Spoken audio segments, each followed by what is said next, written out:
गिरीश जी, क्या गाया है आपने, बिल्कुल महफिल को में आपने बिल्कुल जान लगा दी है। धन्यवाद गिरीश जी। दुनिया में इस तरह कोई विद्वान न हुआ, ईमानदार तो हुए लेकिन ईमान न हुआ। वैसे तो मसीहा हुए हैं हिंद में बहुत से, वैसे तो मसीहा हुए हैं हिंद में बहुत से, लेकिन अंबेडकर सा कोई महान न हुआ, अंबेडकर सा कोई महान न हुआ। साथियों, अब मैं हमारे अगले विशिष्ट अतिथि श्री वीर सिंह जी, जो फाउंडर चेयरमैन हैं भारतीय समाज निर्माण संघ दिल्ली, से निवेदन करता हूं कि कृपया आज की इस सभा को संबोधित करें। Sir please.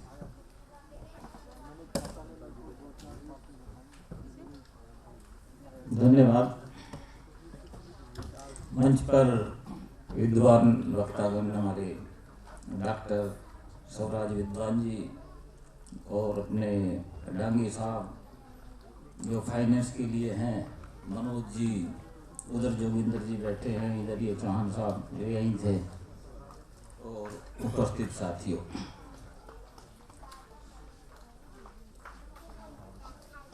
आज यहाँ पर हम बाबा साहब डॉक्टर B.R. अम्बेडकर की जयंती मनाने के कार्य में इधर बैठे हैं। कहते हैं कि ऐसे ऐसे देवी देवता यहाँ पे हुए जिनकी कथाएं चलती थी रात और दिन, सारी रात जागते थे, कथाएं सुनते थे और बताया जाता था कि जो कथा आयोजन करता है उसका भला होता है और जो कथा सुनते हैं उनका भी भला होता है, और जो कथा सुनाते हैं उनका भी भला होता है। तो बताते थे, अंधे देखने लग गए, लंगड़े चलने लग गए, गूंगे बोलने लग गए, ऐसी कथा हम सुनते थे। मगर देश का 90% समाज चल नहीं पाता था, देख नहीं पाता था, घर से बाहर, गांव से बाहर भी बोल नहीं पाता था। एक हस्ती ने जन्म लिया जिसका आज हम जन्मदिन मना रहे हैं, जिसके प्रयास से, जिसके संघर्ष से, जिसकी मेहनत से लाखों करोड़ों भारत के SC, ST, OBC और महिलाएं बोल नहीं सकती थी, बोलने की शक्ति देने वाली कोई हस्ती है तो डॉक्टर B.R. अम्बेडकर है, जिसका जन्मदिन मना, जिसने बोलना सिखाया, जिसने चलना सिखाया, जिसने लड़ना सिखाया, उस हस्ती का आज हम इधर जन्मदिन मना रहे हैं।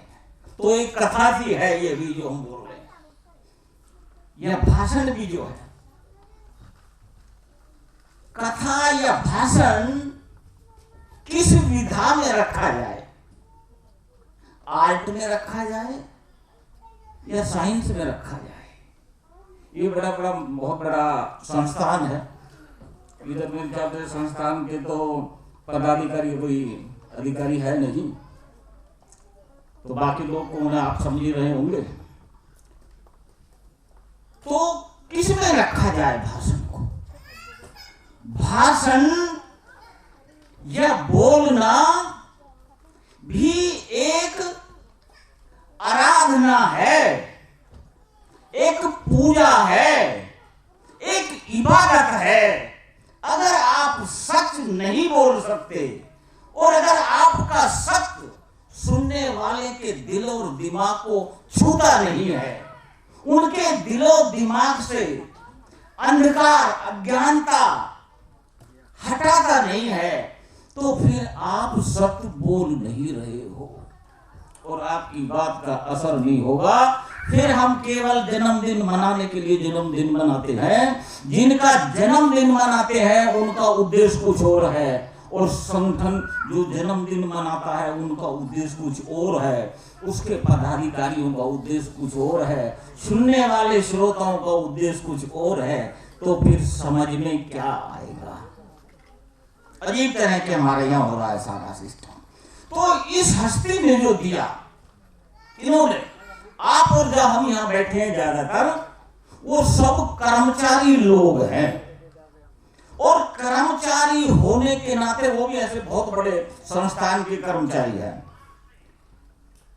जिसकी तरफ दुनिया देखती है, जहां गरीब आदमी का बेटा आ नहीं सकता पढ़ने के लिए भी, और अभी तो बहुत उसकी फीस बड़ी अच्छी कर दी है, और आने वाले समय में रोजगार के लिए भी नहीं आ पाएगा। मैं क्या बात कहना चाह रहा हूं कि हम कर्मचारी हैं, हम सरकार के भी प्रतिनिधि हैं और हम समाज के भी प्रतिनिधि हैं। हमारी दोनों की तरफ जिम्मेदारी है कि सरकार में क्या हो रहा है, क्या होना चाहिए, समाज में क्या हो रहा है, क्या होना चाहिए, ये हम प्रतिनिधि हैं दोनों के। तो हम देखें कि क्या समाज में अच्छा हाल है। हम केवल अपने और अपने परिवार तक सीमित हैं या सामाजिक सिस्टम को हम देख रहे हैं। बाबा साहब की एक ही बात जो मैं कहूँगा बस, क्योंकि समय मेरे ख्याल से हमारे डॉक्टर स्वराज जी ने भी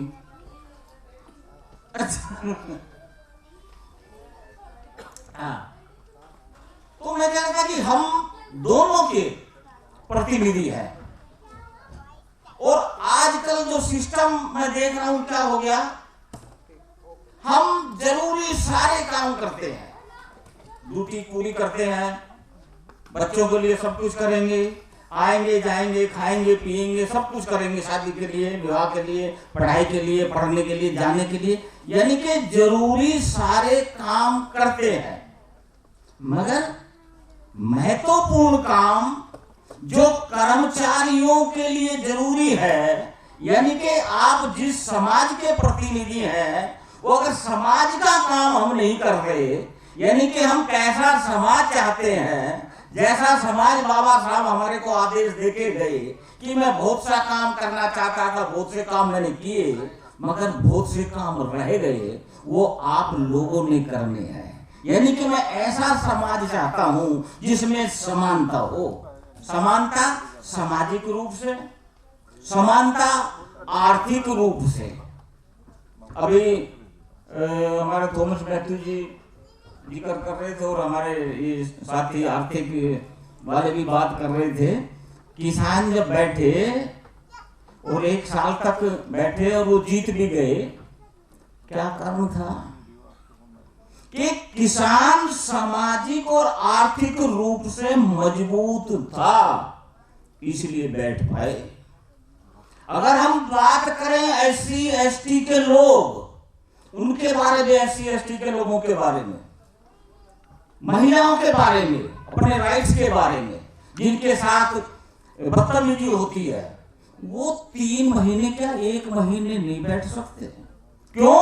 सामाजिक गैर बराबरी है, आर्थिक गैर बराबरी है, और उसको ठीक करने की जिम्मेदारी सबसे ज्यादा जिनकी थी वो कर्मचारियों की है, वो शिक्षित लोगों की है, और वो ऐसे बड़े संस्थान में काम करने वालों की तो और भी ज्यादा है। तो वो इसलिए बैठ पाए, जीत पाए कि वो सामाजिक और आर्थिक रूप से मजबूत है। आने वाला जो समय है, आज जिनकी जयंती हम मना रहे हैं, उन्होंने सब कुछ दिया। कहते हैं कि 2 तरह के लोग हैं दुनिया में, जिनके आदर्श होते हैं और दूसरे जिनके आदर्श नहीं होते। जिनको गरीब और गुलाम रखना हो, उनके आदर्श खत्म कर दो। आर्यों ने, जो यहाँ के शासक, जिनको हम ब्राह्मणवादी लोग कहते हैं, उन्होंने यहाँ के मूल निवासी SC ST OBC लोगों के आदर्श खत्म कर दिए थे। जिनके आदर्श नहीं होते उनको कोई प्रेरणा नहीं मिलती है, उनके जीवन का उद्देश्य निश्चित नहीं होता है। आज बाबा साहब इस पूरे देश में SC ST OBC के आदर्श है और उनकी बड़ी संख्या में आदर्श को मानने वाले लोगों के कारण आज सभी को, सभी संस्थानों को बाबा साहब की अंबेडकर जयंती मनानी पड़ रही है। ये हमारे लोगों के प्रयास की सफलता है। तो ये आदर्श है। कहते हैं कि गरीब और गुलाम या तो आदर्श को जानता नहीं है या अपने आदर्श ने जो रास्ता बताया उसको मानता नहीं है। तो ये जो बता रहे हैं हमारे को, वो कह रहे हैं कि मैं ऐसा समाज चाहता हूं जो मैं बनाना चाहता था और जिसके लिए सारे प्रयास किए। सिस्टम बाहर खराब है समाज का, वहां ठीक करने की जिम्मेदारी समाज के जो कर्मचारियों की होगी, सरकार की होगी, कर्मचारियों की होगी, इन संस्थानों की होगी, जो विद्वान लोग हैं उनकी होगी। सिस्टम वहां खराब है, वहां ठीक किया जाए। तो बाबा साहब एक ऐसा समाज चाह रहा था मैं कि सामाजिक बराबरी, आर्थिक बराबरी, न्याय मिले, इसमें समता हो, स्वतंत्रता हो, बंधुता हो। आज अगर हम बंधुता की बात करें तो पूरे भारत का मैं बता रहा हूं, पूरे भारत में मैं भी घूमता हूं, पूरे भारत में हम भारत को ही नहीं जानते। 90% लोग इंडिया के भारत को ही नहीं जानते। कोई पूछे केरल, नहीं जानते। कश्मीर में क्या हो रहा है लोगों के साथ, नहीं जानते। नॉर्थ ईस्ट के बारे में क्या खाते हैं, क्या पीते हैं, क्या समस्या है, नहीं जानते। कौन से थोड़ा बहुत जानते हैं? जिनकी नौकरी के कारण हमें उधर जाना पड़ा या उधर से इधर आना पड़ा, वो थोड़ा सा जानते हैं, जानते ही नहीं है। अभी हमारे एक साथी की बेटी इधर, उसकी सर्विस के लिए आ गया तमिलनाडु में, गई नहीं। मुझे जी कैसे भेजूं, नहीं गई। क्यों? कि बंधुता नहीं है, भाईचारा नहीं है, अपनापन नहीं है।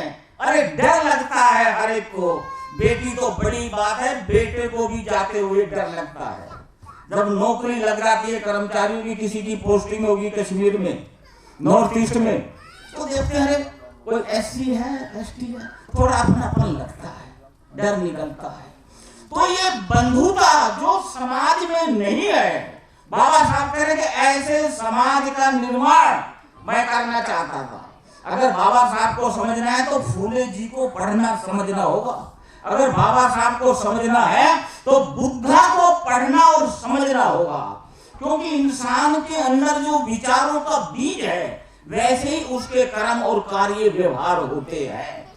अगर उसके विचार दूसरी संस्कृति के, भेदभाव वाली, ऊंच नीच वाली, जाति वाली संस्कृति के हैं, जो यहाँ पर 90% संस्थानों में है, और तभी हमें SC ST एसोसिएशन वगैरह बनानी पड़ती है, तभी शेड्यूल कास्ट कमीशन बनाना पड़ता है कि भेदभाव है। वो सिस्टम को सामाजिक लोग दूर कर सकते हैं जो बंधुता नहीं है, तो उनको पढ़े बिना हम बाबा साहब को नहीं समझ सकते हैं। तो आज जो यहाँ पर बैठे हैं, मैं एक बात कहकर अपनी बात समाप्त करूंगा कि केवल जयंती बनाना उद्देश्य नहीं है। आने वाली आपकी जो पीढ़ी है, जो संतान है, उसके लिए अगर कुछ करना है, उसकी सुरक्षा करनी है, उसके लिए शिक्षा रोजगार सिस्टम बनाना है, तो बाबा साहब को पढ़ के और जानना होगा। और हमें खासकर जो कर्मचारी है, आगे बहुत कम ही कर्मचारी हो जाएंगे, इस तरह के हाल पूरे देश में चल रहे हैं, ये लड़ना होगा कर्मचारियों को। तो एक अंग्रेज ने कविता लिखी, उसका सार बता रहा हूं, फिर खत्म करूंगा अपनी बात, कि मैं एक एक कदम बहुत संभल और संभल के चल रहा हूं। तो उसने कहा क्यों? इसलिए कि मेरे पीछे मेरे बेटे की बहुएं, उनके बच्चे मेरे पीछे मेरे कदमों के ऊपर ही कदम रखकर आ रहे हैं। मैं संभल और संभल कर इसलिए चल रहा हूं कि कहीं मेरा एक कदम भी गलत दिशा में ना चला जाए। क्यों कि अगर मेरा एक कदम भी गलत दिशा में चला गया तो केवल मैं ही गलत दिशा में नहीं जाऊंगा, मेरी आने वाली पूरी पीढ़ी संतान भी गलत दिशा में चली जाएगी। ये जो हम यहाँ बैठे हैं कर्मचारी या एजुकेशन लेने वाले लोग, ये उस महापुरुष के संघर्ष का परिणाम है। उनका संघर्ष हमें परिणाम मिला, हमने वो संघर्ष छोड़ दिया। जनरेशन को आगे कुछ मिलने वाला नहीं है, तो इनकी जयंती पे एक ही पैगाम है हमारे लिए, एक ही संदेश है जो बाबा साहब कहते हैं कि उस आंदोलन को कर्मचारियों को समझना होगा और समाज में वो आंदोलन जो हमने छोड़ दिया है सामाजिक कार्य, उस सामाजिक आंदोलन को हमने चलाना होगा ताकि आने वाली हमारी जनरेशन को भी ये सारी सुविधा मिल सके।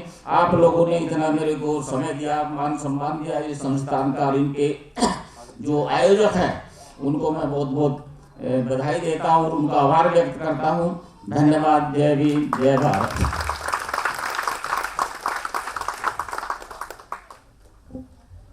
आपका बहुत बहुत धन्यवाद सर।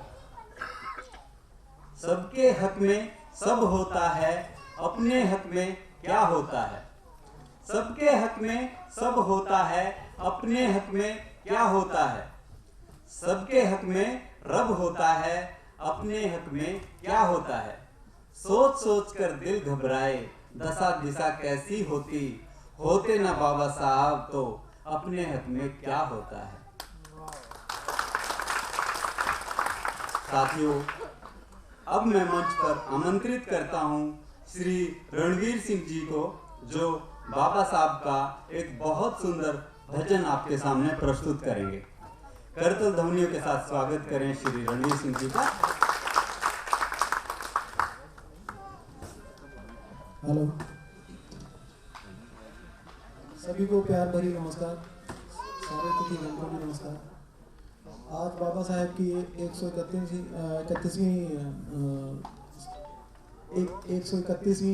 जयंती के अवसर पर मैं उन्हीं का पसंदीदा एक भजन आपके सामने पेश करना चाहूँगा। उम्मीद है कि आप सब लोगों को अच्छा लगेगा। अगर कोई कमी पेशी रह गई तो कृपया पहले से ही एडवांस में माफ़ी मांग लेता हूँ। मेरी हिंदी थोड़ी बुरी है, पर मैंने कोशिश की है कि इसे अच्छे से पेश करूं, क्योंकि बाबा साहेब की ये बहुत ही पसंदीदा भजन है। धन्यवाद।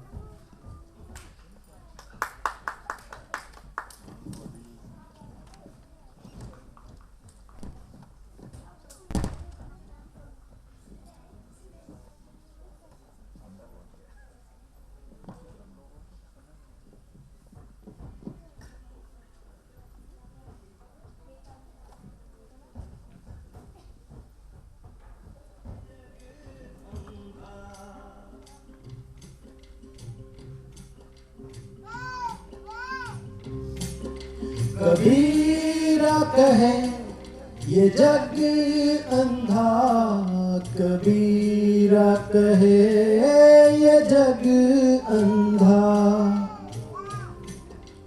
अंधी जैसी गाय बछड़ा था सो मर गया, अंधी जैसी गाय बछड़ा था सो मर गया, झूठी चाम चटाए। कबीरा कहे ये जग अंधा, कबीरा कहे ये जग अंधा।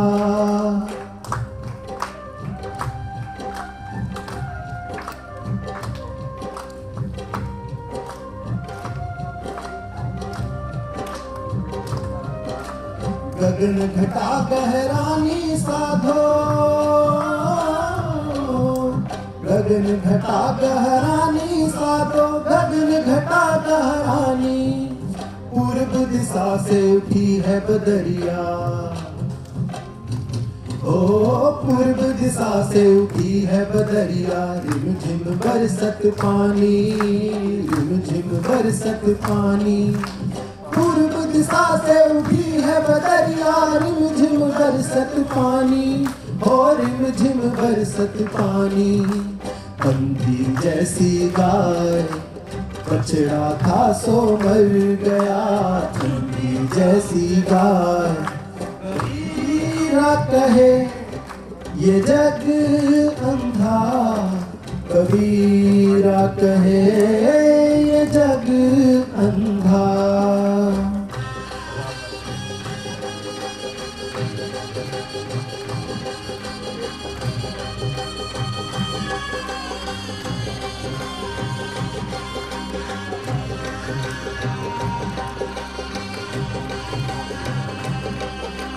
पर्दा पर्दा छोड़ दे हो, पर्दा पर्दा छोड़ दे, बिन पर्दे की बात, पर्दा पर्दा छोड़ दे, बिन पर्दे की बात। दुल्हन से दुल्हा मिला तो, दुल्हन से दुल्हा मिला तो, भीगी पड़ी बारात। कबीरा कहे ये जग अंधा, कबीरा कहे ये जग अंधा।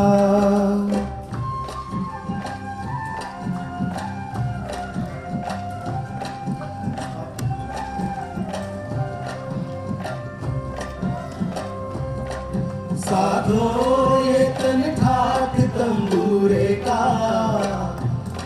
साधो ये तन ठाठ तंबूरे का, पांच तत्व का बना तंबूरा, तार लगा नभ तूरे का, नभ तूरे का,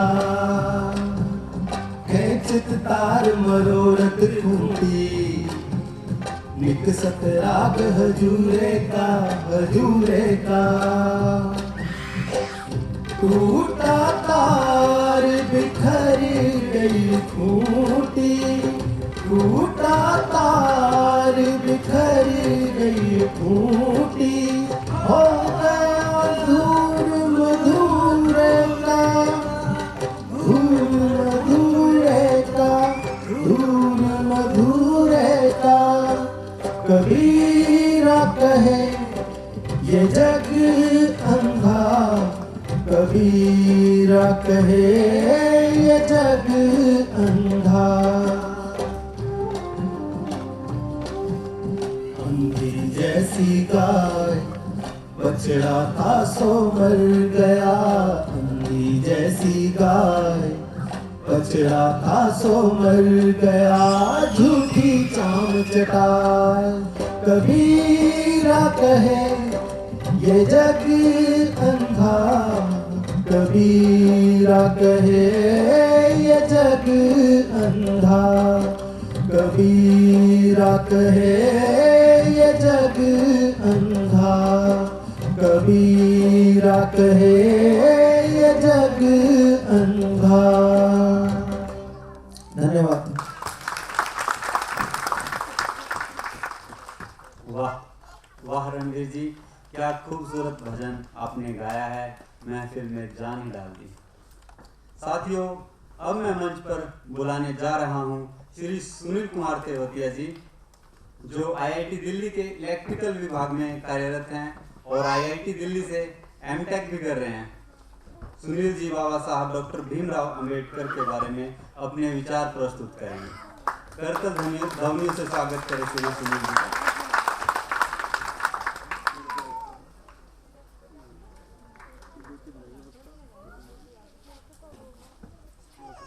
हेलो, धन्यवाद सभी का। हेलो, मैं अपनी बात को कुछ पंक्तियों के साथ स्टार्ट करूंगा। कर्मों से बनता है वजूद आदमी का, जाति तो नकली पहचान है, अगर ऊंची जाति से होती श्रेष्ठता तो बताइए बाबा साहब आज क्यों महान हैं। सर्वप्रथम आप सभी को बाबा साहब अंबेडकर की जयंती की हार्दिक शुभकामनाएं। आज के इस कार्यक्रम में उपस्थित मुख्य अतिथि, विशिष्ट अतिथि और यहाँ पर बैठे मेरे सहयोगी एवं युवा साथियों का अभिनंदन करता हूँ। जैसा कि आप सभी जानते हैं कि आज का दिन हमारे लिए बाबा साहब के जीवन से प्रेरणा लेने का दिन है। बाबा साहब के व्यक्तित्व से कुछ सीखने का दिन है। उनके आदर्शों को अपने जीवन में उतारने का दिन है। जब भी हम लोग किसी महापुरुष को, किसी युग निर्माता को, किसी इतिहास के रचयिता को याद करते हैं तो हमारे मन में प्रेरणा जन्म लेती है। आज एक ऐसे ही युग पुरुष की याद में हम सभी यहाँ इकट्ठे हुए हैं, जिसने भारतवर्ष को ही नहीं पूरे विश्व को अपनी प्रतिभा, अपने कार्यों से अचंभित कर दिया था। बाबा साहब का पहला नारा था, शिक्षित बनो, संगठित रहो, क्योंकि वो शिक्षा के महत्व को अच्छी तरह जानते थे। बाबा साहब एक सामान्य परिवार में ही जन्मे थे। उन्होंने शिक्षा के दम पर अपना वजूद बनाया था। शिक्षा के दम पर ही वो दलितों, पिछड़ों, वंचितों, मजदूरों के हित के लिए कुछ कर पाए थे। शिक्षा ही उनका एकमात्र ऐसा हथियार था जिसके दम पर उन्होंने देशवासियों के सामाजिक उत्थान के लिए जीवन भर कार्य किया। अगर वे शिक्षित न होते तो क्या संविधान सभा में शामिल हो पाते? एक उत्तर होगा नहीं। अगर शामिल भी हो जाते तो शिक्षा, भाषा, कानून की जानकारी के अभाव में संविधान न लिख पाते।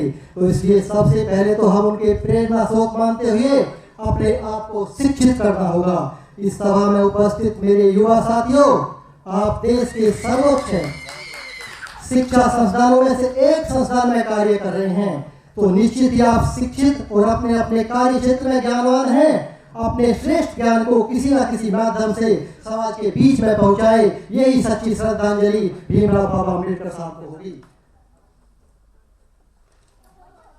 बाबा साहब के व्यक्तित्व, विचारधारा के बारे में जितना भी हम बोलेंगे वो शब्द, वाक्य कम ही पड़ेंगे। बाबा साहब का देश के विकास में योगदान उल्लेखनीय रहा है। आज हमारा देश विश्व का सबसे बड़ा लोकतांत्रिक देश है और हमारा देश का लोकतंत्र लगातार फलता फूलता जा रहा है। ये लोकतांत्रिक देश का सपना जो आज साकार हो रहा है वो महान परम श्रद्धेय युग पुरुष बाबा साहब की दूरदर्शिता और उनके सोचने की जबरदस्त क्षमता का ही परिणाम है। साथियों, जब हमारा देश महाविनाशकारी कोविड-19 की त्रासदी से गुजर रहा था, लॉकडाउन घोषित हो चुका था। सब भारतवासी अपना अपना समय अपने अपने तरीके से जी रहे थे। मैंने भी इस मुश्किल वक्त में बाबा साहब के बारे में कुछ पुस्तकें पढ़ी, जिसमें से एक किताब उनके निकटतम सहयोगी रहे शंकरानंद शास्त्री जी की लिखी पुस्तक है my experience each and memory of doctor Baba Saheb Ambedkar. इस पुस्तक ने मुझे बहुत प्रभावित किया। इस पुस्तक में बाबा साहब के पुस्तक प्रेम और उनकी शिक्षा के प्रेम के बारे में लेखक ने बहुत ही सुंदर तरीके से वर्णन किया है। मेरी सभी युवा साथियों से खासकर अनुरोध है कि एक बार इस पुस्तक को जरूर पढ़ें। मैं IIT स्टाफ के साथ साथ गणित का स्कॉलर भी हूँ, इसलिए मैं हर चीज, हर विषय को गणित की इक्वेशन से ही समझने की कोशिश करता हूँ। बाबा साहब के बारे में लिखी हुई बहुत सी पुस्तकें पढ़ने के बाद अपने इस निष्कर्ष पर पहुँचा हूँ कि बाबा साहब सामाजिक सुधार बैरिस्टर के साथ साथ बहुत बड़े गणितज्ञ भी थे, जिन्होंने अपने गणितीय ज्ञान के बल पर भारत के भविष्य को प्रिडिक्ट करके भारत को एक सुंदर संविधान दिया। अंत में यहाँ पर उपस्थित विशेषज्ञ युवा शक्ति से मैं एक रिक्वेस्ट करूंगा, जो बहुत ही शिक्षित और जोश से भरी हुई है। बाबा साहब के दिए हुए सिद्धांतों पर चलते हुए गरीबों, मजदूरों के लिए कुछ करें। आज डिजिटल टेक्नोलॉजी का युग चल रहा है, दूरियां मिट चुकी है। हम मीलों दूर बैठे हुए भी डिजिटल टेक्नोलॉजी के माध्यम से अपने ज्ञान को, अपने कौशल को अपने गांव कस्बों में रह रहे मजदूरों, निर्धन गरीबों के बीच बांट सकते हैं। मैंने अनुभव किया है कि प्राथमिक स्तर पर हमारे देश की शिक्षा व्यवस्था ठीक नहीं है। बच्चों को प्राप्त शिक्षा, मोटिवेशन की जरूरत है। हम अपने मूल्यवान समय में से कुछ समय निकालकर ऑनलाइन क्लास के माध्यम से गरीब, मजदूरों, वंचितों के बच्चों को अपनी एक्सपर्टीज के अनुसार ट्यूशन देना चाहिए, उन्हें मोटिवेट करना चाहिए, जिससे हमारे ज्ञान का विस्तार तो होगा ही और जरूरतमंदों को भी इनका बहुत लाभ होगा। ऐसा करके हम बाबा साहब के गरीबों के उत्थान के लिए किए गए कार्यों में सहयोग कर सकते हैं। और अंत में मैं अपने वाणी को इन पंक्तियों के साथ विराम देना चाहूंगा। जब जब दुनिया वाले जिस पर हंसते हैं, तब तब वही लोग इतिहास को बदलते हैं। पानी से नहाने वाले सिर्फ लिबास बदलते हैं, पसीनों से नहाने वाले एक दिन इतिहास बदलते हैं। ऐसे ही थे हमारे बाबा साहब भीमराव अम्बेडकर, जिन्होंने अपना अलग ही इतिहास लिखा। और जो आज हम सब एक साथ बैठे हैं वो बाबा साहब भीमराव अम्बेडकर की ही देन है। इसी के साथ मैं अपनी वाणी को विराम दूंगा। जय भारत, जय भीम।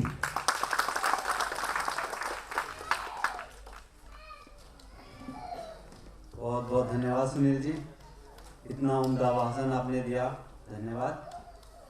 कुछ हस्ती तुम्हारी ऐसी थी, कुछ हस्ती तुम्हारी ऐसी थी जो मिटाई न मिट सकती थी। कुछ हस्ती तुम्हारी ऐसी थी जो मिटाई न मिट सकती थी। कुछ तो तुम में वो बात थी बाबा साहेब, कुछ तो तुम में वो बात थी बाबा साहेब, जो दुनिया तुम पे मरती थी, जो दुनिया तुम पे मरती थी।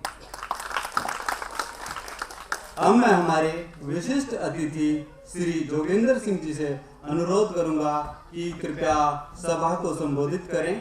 एक बार करतल ध्वनि से स्वागत करें श्री जोगेंद्र सिंह जी का।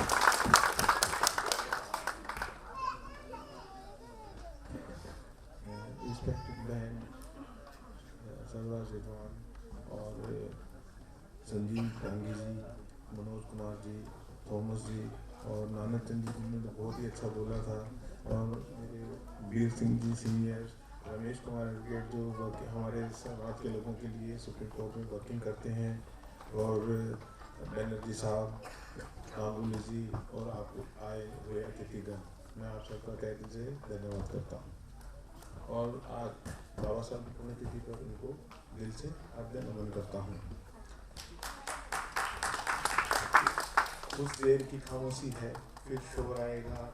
उन लोगों का टाइम आया है, हमारा दौर आएगा, क्योंकि हम लोग ऐसा ऐसा इस स्टेज पर आ गए हैं कि हमारा दौर आ गया है और आने वाला है। ठीक है, अब अगर ये सच नहीं है, यू कैन कंपेयर योरसेल्फ कि हम कहाँ थे और आज कहाँ हैं। ये एसी एकोमोडेशंस, ये गाड़ियाँ, ये हमारे लिए एक सपना थी। हमारे पेरेंट्सों ने किस प्रॉब्लम्स में हमें पढ़ाया लिखाया, बहुत मुश्किल से पैदल चल करके, गरीबी में, तंगी से, तो ये सपना था उनका। आज हम एसी फैकल्टीज में बैठे हैं और स्पीच दे रहे हैं, इस लायक हैं, नहीं तो हमें एंटर नहीं करने देते थे लोग। ठीक है, अच्छा, एक फूल भी अक्सर बाग को सजा देता है। एक पूरे से ये समझिए बाग में एक अच्छा सा फूल होता है, एवरीबॉडी कैन अट्रैक्ट।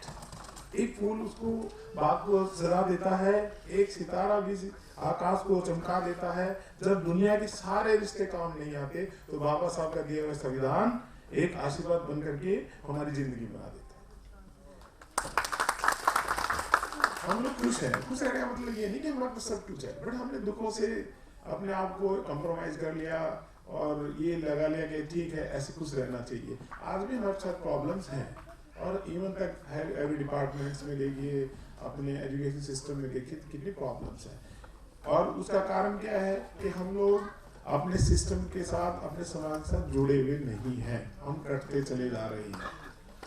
मैं अपने से बता रहा हूँ, मेरे 2 बेटे हैं, वो दोनों हाईली क्वालिफाइड हैं, बाहर पढ़े हुए हैं, उनको पता ही नहीं what is the scheduled caste system. ये हमारी कमी है, हम उनको बता नहीं पाते।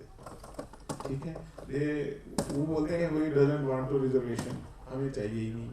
और बस हम ये चाहते हैं, मैं उनको बताता हूँ, समझाता हूँ कि भैया क्या चीज़ें हैं और कैसे कैसे प्रॉब्लम्स हैं, हम लोगों ने फेस करके यहाँ तक पहुँचे हैं।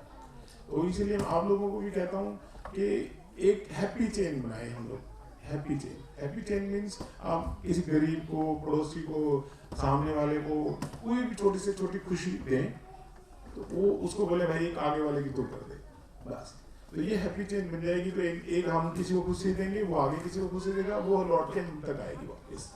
तो ये एक यूनिवर्सल एक लॉ है।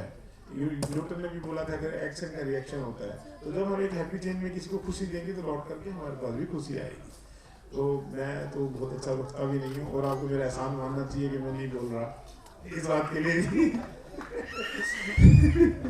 और दूसरा, इसको मैं एक जोक के में बताता हूँ कि जैसा हर एक आदमी स्टार्ट करता है ना, कि जैसा कि आप जानते हैं, तो आगे वाले बोले हाँ, तो बोला भाई ठीक है, जब जानते हैं तो मेरी क्या जरूरत बताने की।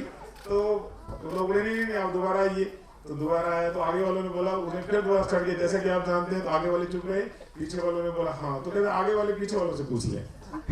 फिर अगेन लोगों ने आयोजकों ने बोला नहीं दोबारा बुलाओ, फिर एवरीबॉडी के उन्होंने चुप रहे। उन्होंने कहा भाई जैसा कि आप जानते हैं तो सब चुप है, जब कहता कितने लोगों को नहीं पता तो मैं क्या बताऊंगा। तो इसी के साथ धन्यवाद।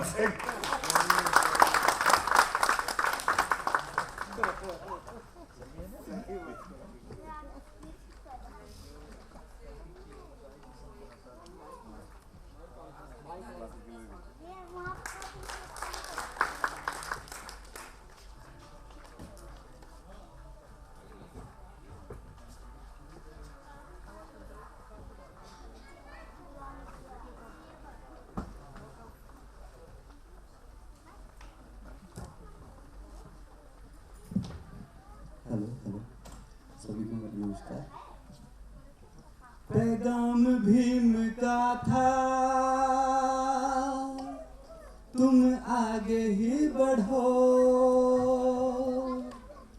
पैगाम भीम का था, तुम आगे ही बढ़ो। लेकर कलम तलवार सी अन्याय से लड़ो। लेकर कलम तलवार सी अन्याय से लड़ो। पैगाम भीम का था,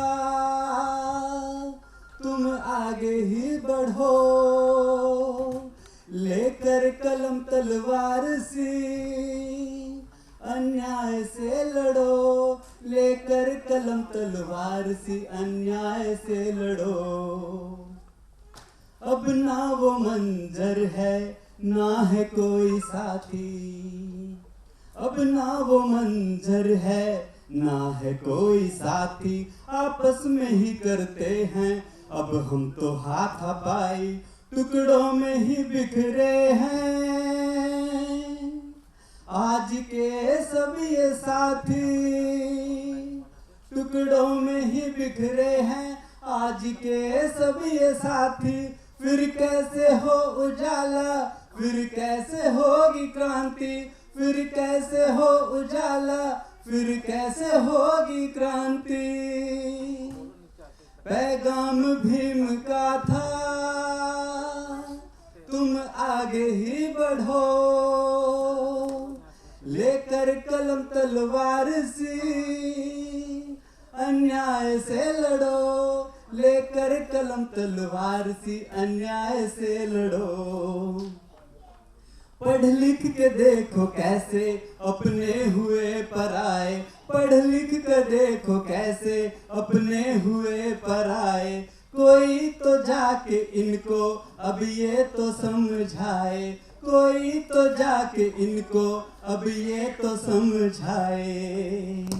इनकी वजह से हम तुम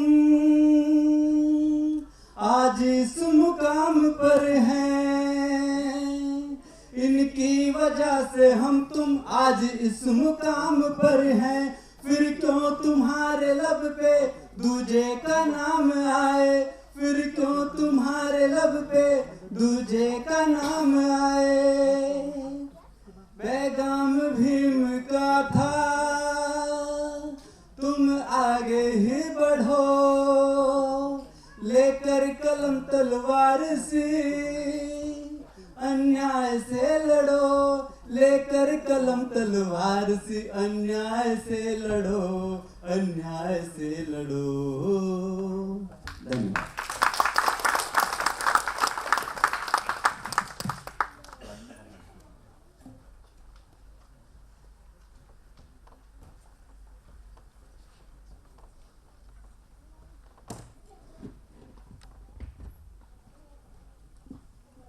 साथियों, कार्यक्रम को आगे बढ़ाते हुए मैं हमारे अगले विशिष्ट अतिथि श्री रमेश कुमार जी, जो एडवोकेट हैं सुप्रीम कोर्ट ऑफ इंडिया और legal adviser IIT Delhi, SC/ST employ welfare association और federation of all IITs SC/ST welfare association से निवेदन करता हूं, कृपया सभा को संबोधित करें।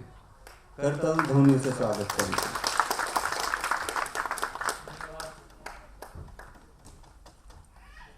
शुक्रिया आपका।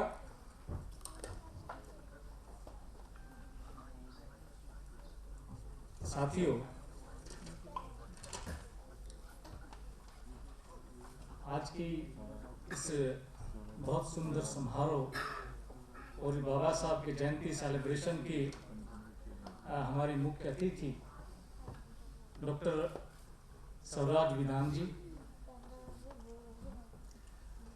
हमारी इस IIT के गार्जियन कहूँ, मैं कहता हूँ उनको, हमारे डायरेक्टर साहब, डिप्टी डायरेक्टर साहब, डीन और सभी फैकल्टीज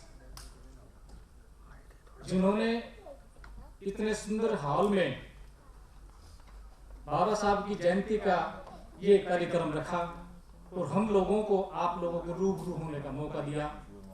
मंच पर आसीन मांगने वाले समाज को देने वाला समाज बनाने के कार्य में जो लगे, डिक्की के हमारे बहुत सीनियर साथी डांगी साहब और मनोज जी, डॉक्टर चौहान साहब मेरे साथी, जगदीश जी, और सामने जो 2 बजे से बैठे हुए हम सभी लोगों को सहन कर रहे हैं। मैं देख रहा हूँ हमारी माताएं, बहनें, बच्चे, छोटे छोटे साथी, आप सब लोगों को बाबा साहब के जन्मदिन की ढेरों शुभकामनाएं। मैं अपनी बात शुरू करूं, कई तरह की बातें हमारे साथियों ने हालांकि बाबा साहब के बारे में बताई और आप लोगों ने उनको सुना, काफी लोग जानते भी हैं उसके बारे में, कि ये भी कहा कि भाई बाबा साहब अगर चाहते तो पता नहीं वो क्या बनते, बाहर चले जाते या पैसे कमाने होते तो क्या कुछ करते इस टाइप से। तो पंजाब के हमारे कवि हैं, राइटर हैं बहुत बड़े, अधिकारी भी बहुत बड़े हैं, सैजल साहब का, सैजल साहब ने उनके बारे में लिखा इसी उस पे, क्योंकि हम जो लोग नौकरी पा लेते हैं सरकार में, एक तो ये बड़ा फंडा है हमारा गलत कि नौकरी को हम रिजर्वेशन को जो है एक नौकरी पाने का जरिया समझते हैं। ये कर्मचारी जो हमारे बंधु हैं, यहीं पे नहीं कहीं पे भी सरकार में जो नौकरी पा लेते हैं वो रिजर्वेशन का फंडा सिर्फ नौकरी करवाना या आपकी आर्थिक तंगी को दूर करना, ऐसा नहीं है। रिजर्वेशन का मतलब जो बाबा साहब का और हमारे पुरखों का दूसरों का था, चाहे राष्ट्रपिता ज्योतिबा राव फुले साहब का रहो, साहू जी महाराज का रहो, पेरियर साहब का रहो, वो ये था कि आप समाज के रिप्रेजेंटेटिव हैं। वहां पर रिप्रेजेंटेशन आप समाज का अपने डिपार्टमेंट में, गवर्नमेंट में, जिस भी आप डिपार्टमेंट में लगते हैं, सरकारी विभाग में रखते हैं, आप वहां पर समाज के प्रतिनिधित्व हो और आपको वहां पे अपने समाज के प्रतिनिधित्व करना चाहिए, अपने समाज की बात रखनी चाहिए। आपके बीच में अगर कोई मंत्री मिनिस्टर आ जाए तो सारे लोग उसके सर हो जाते हैं कि सरकार ये नहीं कर रही, सरकार ने वो नहीं किया, सरकार ने ये पॉलिसी खराब कर दी। कभी किसी सेक्शन अफसर को, किसी इंजीनियर को, कभी डायरेक्टर को आपने पकड़ा है? कभी कहा है उनको? कहते हैं कभी कि आप अपने डिपार्टमेंट में हमारे समाज का रिप्रेजेंटेशन नहीं कर रहे हैं, हमारे लोगों के साथ क्या हो रहा है आप बात नहीं कर रहे हैं। उतनी ही जिम्मेवारी जितनी मंत्री मिनिस्टरों की है, उतनी जिम्मेवारी हम कर्मचारियों की है। तो मैं बता रहा था, सैजल साहब ने बाबा साहब के बारे में लिखा कि जे चाहते नेक कमाई तो, जे चाहते नेक कमाई तो सोने दे महल बना लेंगे। जे चाहते नेक कमाई तो सोने दे महल बना लेते, भावे धन ही इकट्ठा करना सी तो ढेरों नोट कमा लेंगे। और जे चाहते डटे वजारत विच राजनीति, जे चाहते डटे वजारत विच ता उम्र वजीरी पा लेते, 20,000 का कर्जा सी अपना ही कर्ज उतार लेते। जब डेथ हुई बाबा साहब की 20,000 कर्जा था। और हम लोग नौकरी पाने के बाद क्या करते हैं कि मैं जरा अपना अच्छा सा घर बना लूं ताकि मुझे अच्छी सी बीवी मिल जाए, अब मैं अपने बच्चे पढ़ा लूं, अब मैं थोड़ा और अपना कुछ सिस्टम ठीक कर लूं, और रिटायरमेंट के बाद होगा तो कुछ कहेंगे भाई सोशल सिस्टम में कुछ काम करना है, तो कहीं रिटायरमेंट के बाद अब मुझे फुर्सत होगी मैं करूंगा। रिटायरमेंट के बाद सरकार क्यों रिटायर करती है? जब किसी काम का नहीं होता। वो काम कर नहीं सकता जो आदमी। और रिटायरमेंट के बाद भी मैं देखता हूँ ज्यादातर लोग हमारे वो किस काम में लग जाते हैं, फिर वो टिकट की लाइन में लग जाते हैं। पॉलिटिकल पार्टियों के पास जाकर के वहां टिकट की लाइन में लग जाते हैं कि टिकट चाहिए। उनको मालगाड़ी का टिकट भी नहीं मिलता, क्योंकि टिकट उसको मिलता है जो समाज में काम करता है, जिसके पीछे समाज होता है, जिसके पीछे समाज की ताकत होती है, उसको समाज मिलता है, उसको टिकट मिलती है। तो हम लोग जितने भी महापुरुषों के जन्मदिन मनाएं, बाबा साहब के हो, राष्ट्रपिता ज्योतिबा फुले साहब के हो, साहू जी महाराज के हो, और भी जन्मदिन हमारे हुए, चोखा मेला, रामदेव, धन्ना, ये जितने भी इन लोगों के जन्मदिन मनाए, इनकी जीवनी को पढ़ें और हम देखें कि उनका इशारा क्या, वो कह क्या रहे हैं। उन सबका एक ही वो है, एक ही उनका कहना है कि जो सामाजिक संरचना है, जो सामाजिक सिस्टम है, जिस सामाजिक सिस्टम के कारण इस देश का उत्थान नहीं हुआ, जिस सामाजिक सिस्टम के कारण इस देश का उत्थान नहीं हुआ, उस सिस्टम को ठीक करना है। हम विचार करें अपने आप में कि हमारा उसमें क्या रोल रहा है, दूसरों को ना बताएं, कभी खुद से बात करें। एक प्रदीप राइटर हुए फिल्मी, वो लिखते थे कि कभी खुद से बात करो और कभी खुद से बोलो, और मन के तराजू में कभी खुद को तोलो। अब देखें, एनालिसिस करें अपने आप को। हमारी माताएं बहनें कितनी बैठी हैं यहाँ पे, कि इस देश के अंदर अगर महिलाओं के लिए किसी ने काम किया, अगर महिलाओं को आज प्रधानमंत्री से लेकर के उस मंच पर आसीन डॉक्टर स्वराज जी को यहाँ की अध्यक्षता करने के लिए बनाया, उस सब में बाबा साहब का सबसे सक्रिय योगदान रहा, और बाबा साहब के फल था जिसके कारण आज महिलाएं आजाद हो पाई। 50% हिस्सा है हमारा आबादी का महिलाएं, और जब तक महिलाओं को बाबा साहब कहते थे हम आजाद नहीं करेंगे, कोई आजादी नहीं पा सकते। ये याद रखना, जब तक महिलाओं को हम आजाद नहीं करेंगे, कोई आजादी नहीं पा सकते। आंदोलन में आप कोई लड़ोगे, अगर महिलाएं आपके साथ नहीं होगी तो उस आंदोलन को भी सफल नहीं बना सकते। तो महिलाओं को आंदोलन से जोड़ना है, अपने साथ रखना है, तो महिलाओं को भी आजाद करना पड़ेगा। ये याद रखना, गुलाम माँ कभी भी आजाद बच्चों को जन्म नहीं देना चाहती। अगर आप चाहते हो कि आपके बच्चे बड़े अधिकारी बने, कर्मचारी बने, वो लीडर बने, वो समाज को एक दिशा निर्देश दे, वो साइंटिस्ट बने, तो पहले माओं को आजाद करना होगा। आजाद माँ ही आजाद बच्चों को जन्म दे सकती है। तो ये 2-3 बातें मैं आपके सामने रखना चाहता था, टाइम की बड़ी वो है। अभी जो गीत रणवीर जी ने गाया कि कबीरा कहे ये जग अंधा, आप कभी इसको YouTube पे या वैसे कभी सुनना और इसको एनालिसिस करना, इसके देखना, इसकी मीनिंग क्या है। ये यहाँ की सामाजिक व्यवस्था को बखान करता है, उस सामाजिक व्यवस्था के बारे में बताता है।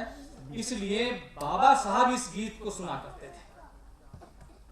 ये गीत अपने शब्दों के कारण बहुत अहमियत रखता है, लेकिन इस गीत के अंदर इसकी और महत्ता इसलिए बढ़ गई कि बाबा साहब ने इसको स्वीकार कर, बाबा साहब इसको सुनते थे। अक्सर बाबा साहब इस गीत को सुनते थे, कबीरा कहे ये जग अंधा, कि कबीर साहब कहते कि ये जग अंधा है, झूठी जैसी गाय, बछड़ा था सो मर गया और झूठी चाम चबाई।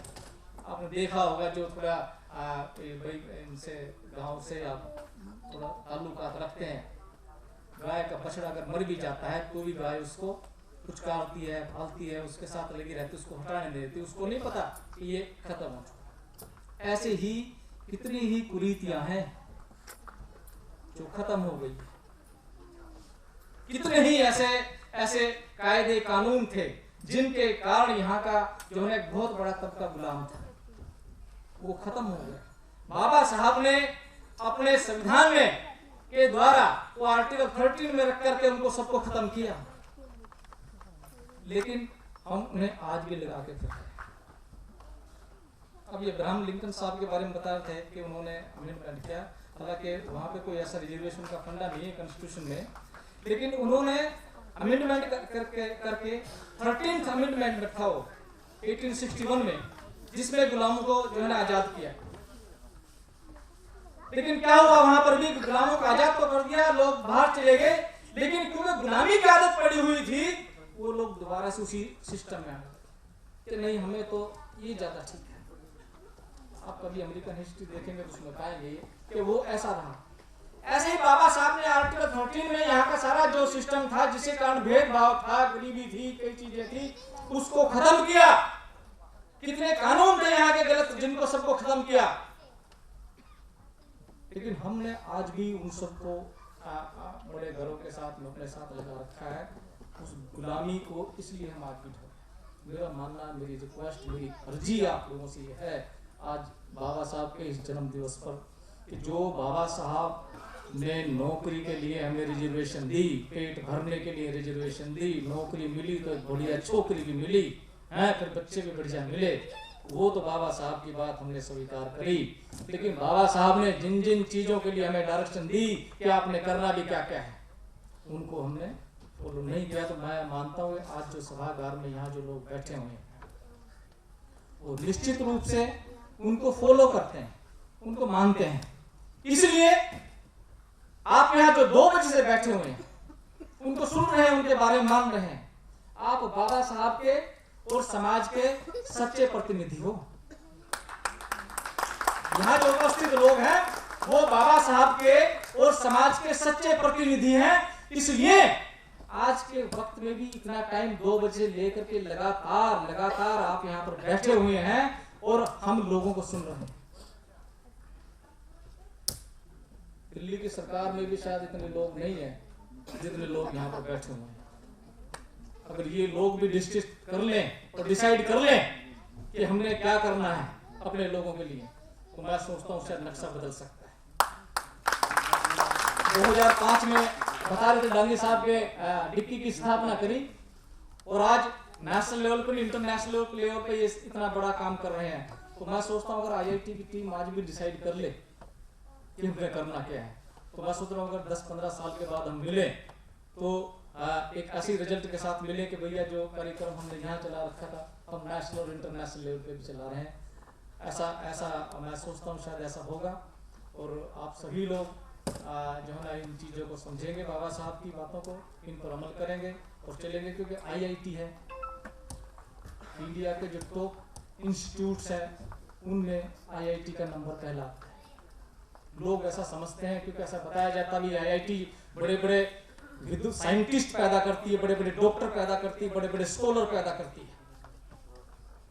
मैं जब भी IITs में जाता हूँ तो मैं डायरेक्टर साहब से, डिप्टी डायरेक्टर साहब जो भी वहाँ पर मौजूद उन लोगों में एक रिक्वेस्ट ये करता हूँ कि ठीक है आप बड़े बड़े साइंटिस्ट पैदा करते हैं, बड़े बड़े डॉक्टर पैदा करते हैं, बड़े बड़े फिलोसोफर पैदा करते हैं, आप सोशल इंजीनियर भी पैदा कीजिए, आप सोशल डॉक्टर भी पैदा कीजिए, जो यहाँ की जातिवादी व्यवस्था को, मानसिकता को, उसका इलाज कर सके, ऐसे डॉक्टर भी पैदा कीजिए। मैं सोचता हूँ दिल्ली की शायद IIT इस काम को सबसे पहले करेगी, मुझे आशा विश्वास है। इन शब्दों के साथ मैं अपनी वाणी को विराम देता हूँ और आयोजकों का दोबारा से पुनः आभार व्यक्त करता हूँ, धन्यवाद करता हूँ कि इतना अहम समय में इतना बहुत बढ़िया, इतना विशाल कार्यक्रम आयोजित किया और हमें आप लोगों के साथ रूबरू होने का मौका दिया। आप लोगों का धन्यवाद, आभार। जय भारत, जय भीम, जय बोले।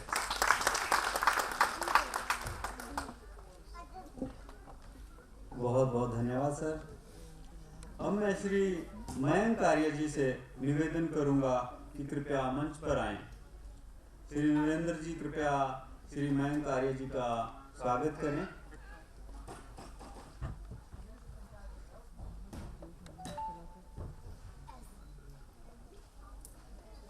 ये हमारे विशिष्ट अतिथि मीडिया से हमारे बीच आ चुके हैं, श्री मयंक आर्य।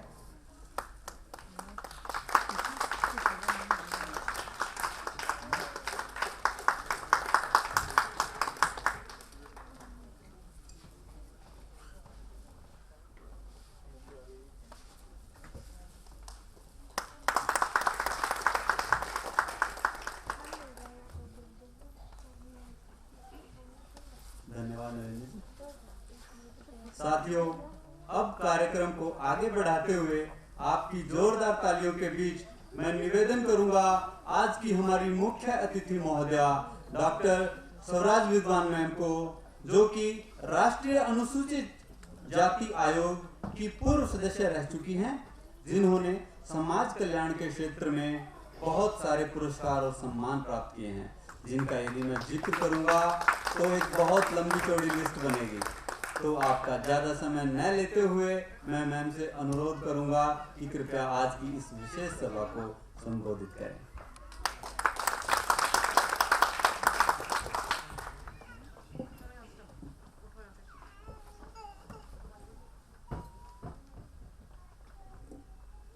आज IIT दिल्ली के इस विशाल और बहुत सुंदर सभा कक्ष में आप सभी को इस मंच के माध्यम से क्रांतिकारी जय भीम करती हूँ। एक बार आप लोगों ने बहुत समय से सब लोगों को सुना है और सब लोगों ने अपनी अपनी भावनाएं यहाँ पर गीतों के माध्यम से, भजन के माध्यम से, स्पीच के माध्यम से आपके बीच में रखी है और सारी बातें यहाँ पर आ गई है, कुछ बोलने के लिए शेष नहीं है। एक बार जोरदार ढंग से बाबा साहब का नारा लगाएंगे। बाबा साहब भीमराव अंबेडकर अमर रहे, अमर रहे, अमर रहे। बाबा साहब भीमराव अंबेडकर अमर रहे, बाबा साहब भीमराव अंबेडकर अमर रहे, बाबा साहब भीमराव अंबेडकर अमर रहे। आज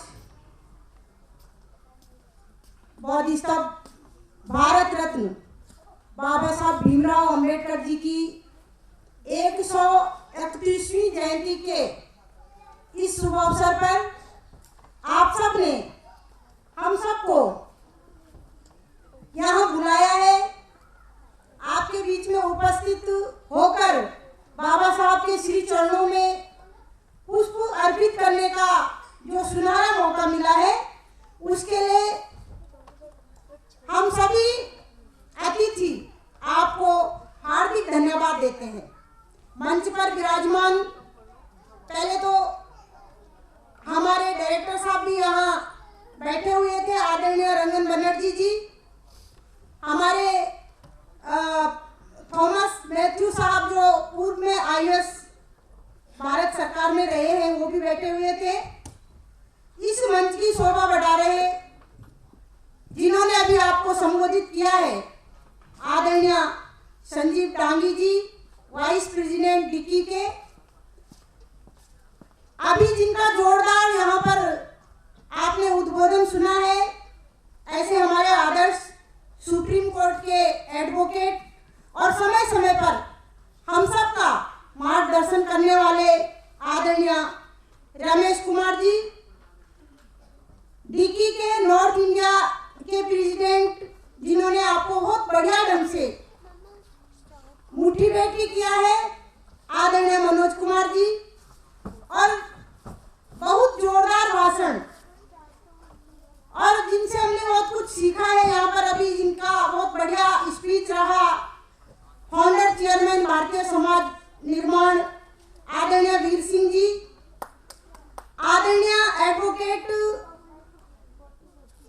रिटायर्ड रजिस्ट्रार्ड IIT दिल्ली के, जिनका बहुत प्रेरणादायक उद्बोधन रहा, आदरणीय नानक चंद जी, आदरणीय मेरे बड़े भाई साहब वरिष्ठ सामाजिक कार्यकर्ता, जिन्होंने आपको अभी बहुत सारगर्भित ढंग से गागर में सागर भर के संबोधित किया, आदरणीय जोगेंद्र सिंह जी, आदरणीय प्रोफेसर अशोक गांगुली जी जो डिप्टी डायरेक्टर है, आदरणीय मातृशक्ति की प्रतीक आदरणीय श्रीमती दीपक भास्कर जी जो रजिस्ट्रार्ड है IIT दिल्ली की, आप सबके बीच में जो एक उम्दा फोटोग्राफर और स्वतंत्र पत्रकार है हमारे साथ आए हुए श्रीमान मयंक आर्य जी, मेरे सहयोगी आदरणीय मोहन जोगिला जी, और अपने छोटे भाई जो गरीबों की सेवा समाज में करते हैं सोनू राष्ट्र सेवक जी, प्रोफेसर पूर्णिमा सिंह जी जो चेयरमैन है, मुकेश चंद जी, आदरणीय रणवीर सिंह जी, और जो SC ST के हमारे यहाँ पर अध्यक्ष है पूरे IIT के आदरणीय नरेंद्र कुमार जी, मेरे छोटे भाई, जिन्होंने यहाँ पर हम सबको बुलाया है, जो एक कड़ी है, सेतु है हम सबको मिलाने की। बहुत ही ये नौजवान बहुत ही अच्छा कार्य कर रहे हैं। मैं जब भी देखती हूँ इनकी आंखों में एक समाज के लिए, अपने लोगों के लिए कुछ करने की जिज्ञासा रहती है, कुछ करने की उम्मीदें रहती है, कुछ करने की चाह रहती है। मैं आपको बहुत धन्यवाद देती हूँ। ऐसे हमारे समाज में लोग होने चाहिए, नौजवान होने चाहिए। इस मंच का बहुत अच्छा संचालन कर रहे हैं और मैं मानती हूँ किसी भी कार्यक्रम का संचालन उस कार्यक्रम की आत्मा होती है। इतने समय से 2 बजे से हम सब लोग यहाँ पर बैठे हुए हैं, लेकिन बोर नहीं हो रहे हैं। इसका एक कारण है, एक तो इतनी बड़ी शख्सियत का हम जन्म उत्सव मना रहे हैं बाबा साहब भीमराव अंबेडकर जी का, और दूसरी बात जो इस मंच का संचालन संजीव कुमार जी कर रहे हैं, बीच बीच में आप सबका बीच बीच में इतने बढ़िया टॉपिक को छेड़ रहे हैं। मैं उनको बहुत बधाई देती हूँ, शुभकामनाएं देती हूँ। यहाँ पर बहुत सारे लोगों ने गीत, कविताएं, भजन, और अभी हमारे एक IIT के अपने भाई साहब ने बहुत जोरदार यहाँ पर स्पीच दिया। मैं आप सबका अभिनंदन करती हूँ, स्वागत करती हूँ आप सबको इस कार्यक्रम की, और बाबा साहब भीमराव अंबेडकर जी की जन्म जयंती की शुभकामनाएं देती हूँ, बधाइयाँ देती हूँ। मुझे पता है एक बात भी बाबा साहब के बारे में छुट्टी नहीं है बोलने के लिए, लेकिन फिर भी आप इतनी बड़ी संख्या में टस से मस नहीं हो रहे हैं, बैठे हुए हैं। इसका अर्थ भी मैं जानती हूँ, आपके अंदर कितना बाबा साहब के प्रति समर्पण है, कितना आप उनको मानते हैं।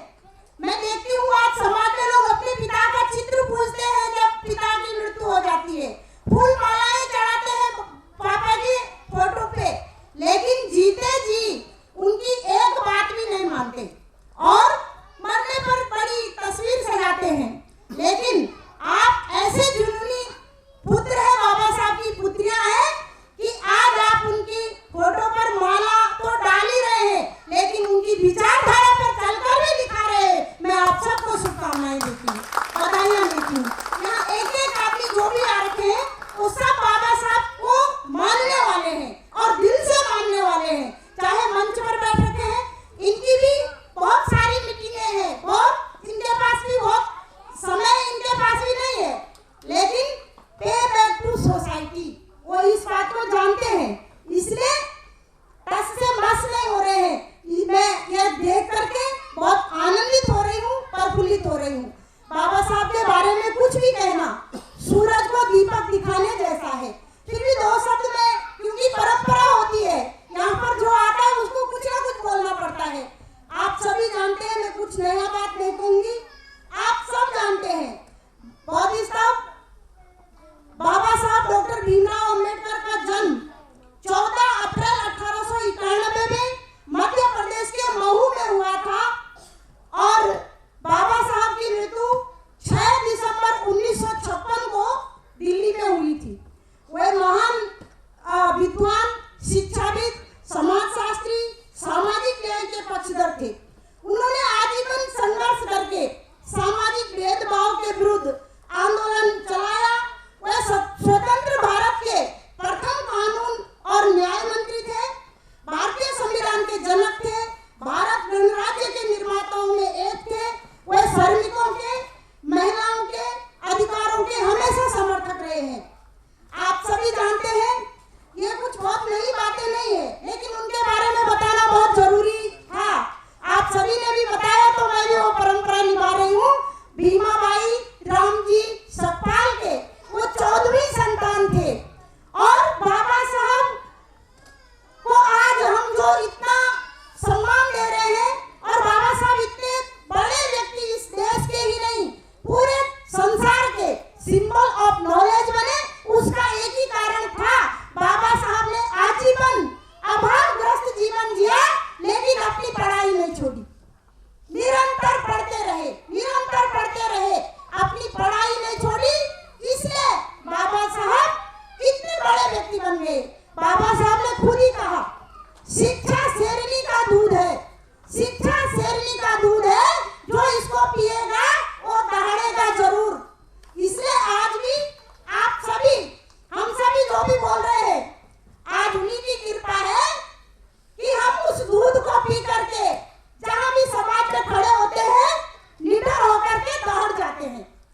साथियों, वास्तव में आज जितनी भी हमारी मातृशक्ति है हमारे देश की, उनमें से बहुत कम लोग जानते हैं कि बाबा साहब ने महिलाओं को जितने अधिकार मिले हैं वो बाबा साहब की कृपा है।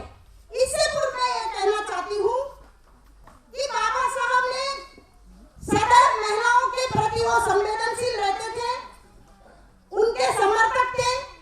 अपनी जब वो पढ़ाई न्यूयॉर्क में कर रहे थे तो उन्होंने अपने पिताजी के मित्र, करीबी मित्र को एक पत्र लिखा और उस पत्र में उन्होंने कहा था कि बहुत ही जल्द भारत प्रगति करेगा और उसकी दिशा वह स्वयं तय करेगा, लेकिन इस चुनौती को पूर्ण करने से पहले हमें भारतीय स्त्रियों की शिक्षा की दिशा को सकारात्मक कदम उठाने होंगे। भारतीय स्त्रियों की शिक्षा के लिए सकारात्मक कदम उठाने, बहुत पहले की बात है जब वो न्यूयॉर्क में अपनी पढ़ाई कर रहे थे। डॉक्टर अंबेडकर जी ने महिलाओं की स्थिति में सुधार लाने के लिए 2 अखबारों की स्थापना की थी। आपने भी यहाँ से बोला है, वो 2 अखबार महिला सशक्तिकरण के तत्कालीन समय में बहुत बड़े केंद्र बिंदु थे। आप सभी जानते हैं वो 2 अखबार थे, मूक नायक और बहिष्कृत भारत। ये आप सभी जानते हैं। भाई बहनों, 18 जुलाई 1927 को लगभग 3000 महिलाओं की संगोष्ठी में बाबा साहब ने कहा था कि अपने बच्चों को स्कूल भेजिए। आज तो स्थिति नहीं है, फिर भी हमारे समाज में कहीं कहीं वो स्थिति है। आज भी हमें इस पे विचार करना होगा। उन्होंने कहा था कि अपने बच्चों को स्कूल भेजिए। शिक्षा महिलाओं के लिए उतनी ही आवश्यक है जितनी पुरुषों के लिए। यदि आपको लिखना पढ़ना आता है तो आपका उद्धार निश्चित है। एक पिता का सबसे पहला कार्य अपने घर की बेटियों की शिक्षा, अपने घर की बेटियों को शिक्षा से वंचित रखना, मतलब अपनी घर की बेटियों को शिक्षित करना होना चाहिए, न कि शिक्षा से वंचित रखना। यदि हम निरक्षर रहते हैं, यदि महिलाएं निरक्षर रहती है या पढ़ती लिखती नहीं है, तो वो गुलाम की तरह अपने आप को समाज में महसूस करती है। 10 नवंबर 1938 को बाबा साहब ने बम्बई लेजिस्लेटिव असेंबली में महिलाओं से जुड़े हुए मुद्दों को बहुत जोरदार ढंग से उठाया। इस दौरान उन्होंने महिलाओं के प्रसव एवं स्वास्थ्य से संबंधित बहुत से विषयों पर चिंता की है। उन्होंने बहुत सारे विषयों पर उस समय जब कैसी परिस्थिति रही होगी, उस समय बाबा साहब ने महिलाओं की ऐसी सूक्ष्म जो परिस्थितियां होती है उन पर बाबा साहब ने उस समय विचार रख दिया था। और सबसे पहले 1942 में मातृत्व विधेयक बाबा साहब द्वारा ही उठाया गया था। भारतीय शोषित वर्ग महिला सम्मेलन में उन्होंने कहा था, आप सभी भी जानते हैं, मैं दोहरा रही हूँ केवल, उन्होंने इस बैठक में कहा था कि किसी समुदाय की प्रगति महिलाओं की प्रगति से आंकी जाती है, इसलिए हमें अपना भी आंकलन करना चाहिए। अभी भी हमारे समाज में महिलाओं की स्थिति उतनी अच्छी नहीं है जितनी अच्छी कल्पना बाबा साहब ने उस समय कर दी थी। इस सम्मेलन में बाबा साहब ने महिलाओं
हैं, लेकिन जब इसको गहनता से पढ़ो तो लगता है कि असली में यदि महिलाओं को कुछ दिया है तो वो बाबा साहब अम्बेडकर ने दिया था।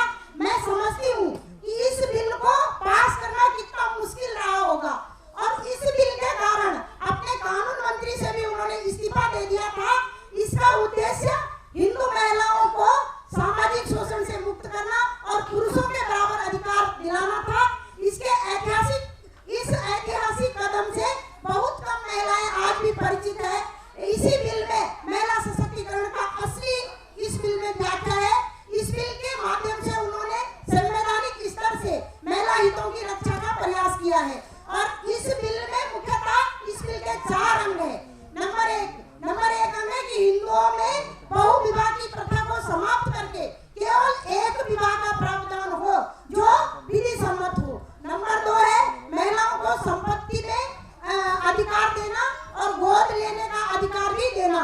नंबर 3 पुरुषों के समान महिलाओं को भी तलाक का अधिकार देना। नंबर 4 है आधुनिक प्रगतिशील विचारधारा के अनुरूप हिंदू समाज को एकीकृत करके उसे मजबूत करना।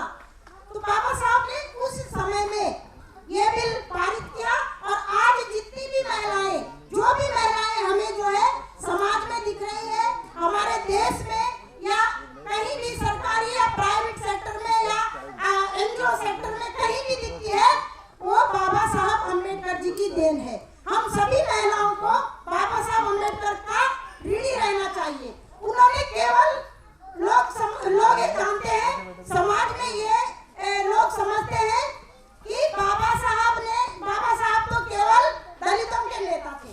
कुछ लोगों ने, कुछ बुद्धिजीवियों ने बाबा साहब का भी वर्गीकरण कर दिया कि बाबा साहब केवल एससी समाज के नेता थे।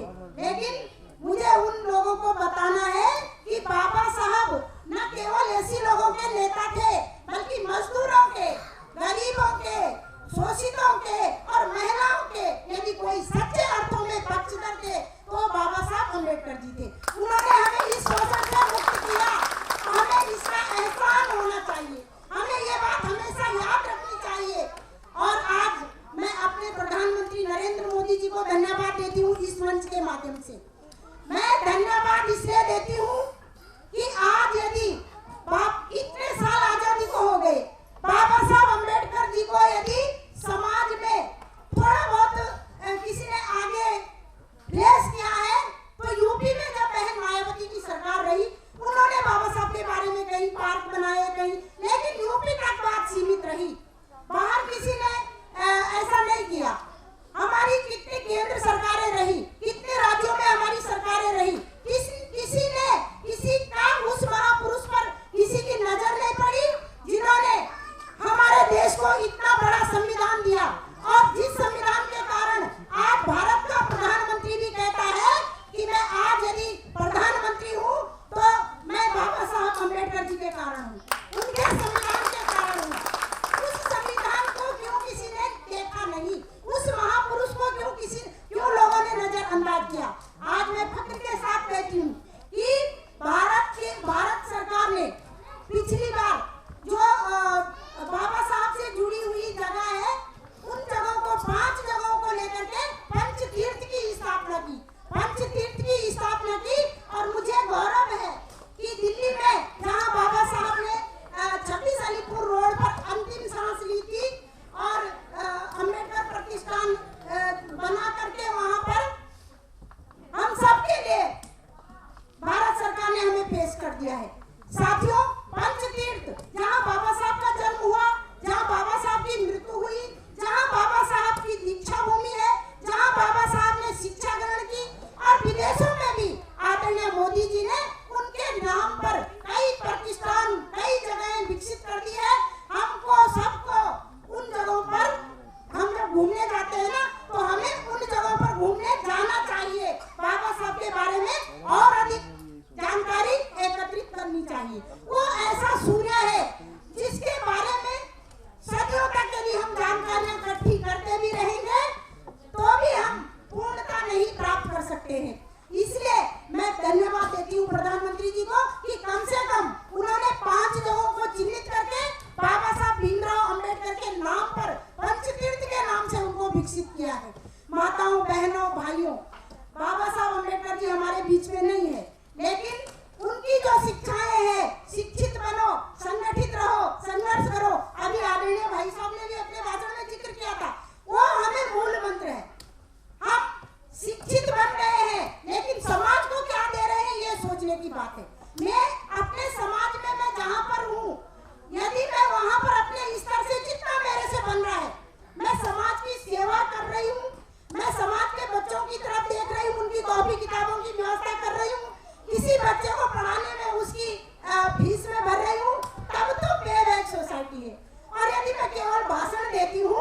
किस बात की पेबैक सोसाइटी है। इसी तरह से एक एक व्यक्ति को मैंने पहले भी कहा, हम जहाँ पर भी है बाबा साहब भीमराव अम्बेडकर जी की कृपा से है, तो हमें अपने समाज को कुछ रिटर्न भी करना है। इसलिए जितना हमसे होता, मैं नहीं कहती हूँ कि आप जो है बहुत बड़ा काम कर दो, जितनी हमसे हमारी गुंजाइश है हमें करना चाहिए। और हमें बच्चों की पढ़ाई पर जो गरीब बच्चे हमारे समाज के हैं, अभी भी बहुत कुछ करने की जरूरत है।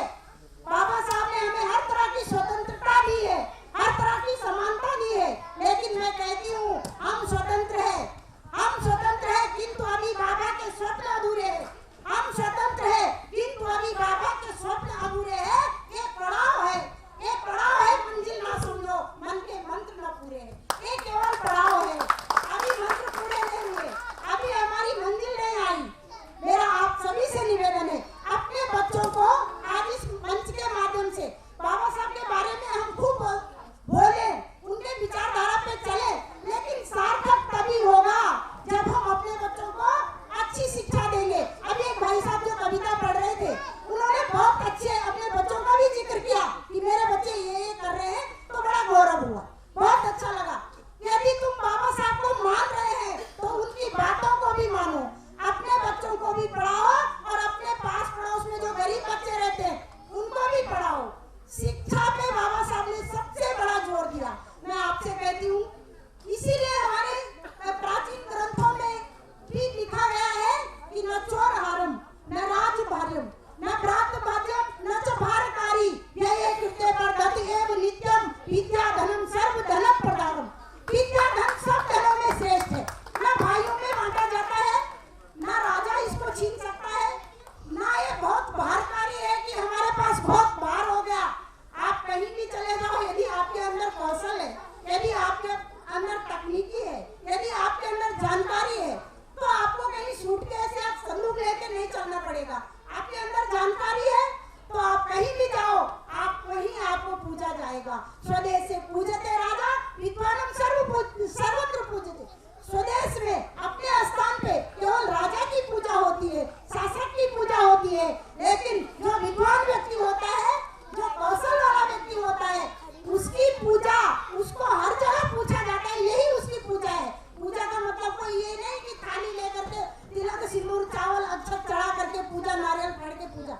पूजा का अर्थ है उसको पूछना, पूजा का अर्थ है उसकी जानकारी को प्रणाम करना, और उसकी जानकारी उसी तक सीमित ना रहे, समाज के काम आए, ये मेरा कहना है। मैं आप लोग बहुत देर से सुन रहे हैं, इसलिए मैं आप लोगों के बीच में ज्यादा ना बोल करके मैं आप लोगों से बार बार यही आह्वान करती हूँ कि अपने बच्चों को खूब पढ़ाओ। और मैं उन माता पिता के लिए भी बोल देना चाहती हूँ जो अपने बच्चों की तरफ ध्यान नहीं देते हैं, अपने बच्चों को अच्छे संस्कार नहीं देते हैं, और समाज के बच्चों की हम उनसे क्या कल्पना कर सकते हैं। वो भी माता पिता, उनके लिए लिखा गया है, माता शत्रु पिता बैरी, ए न बाले न प्राठते न सोवते सवा मध्य हसो मध्य बकोया था। वो माता पिता शत्रु के समान है, दुश्मन के समान है। शत्रु और दुश्मन आप जानते हैं कितने खतरनाक होते हैं।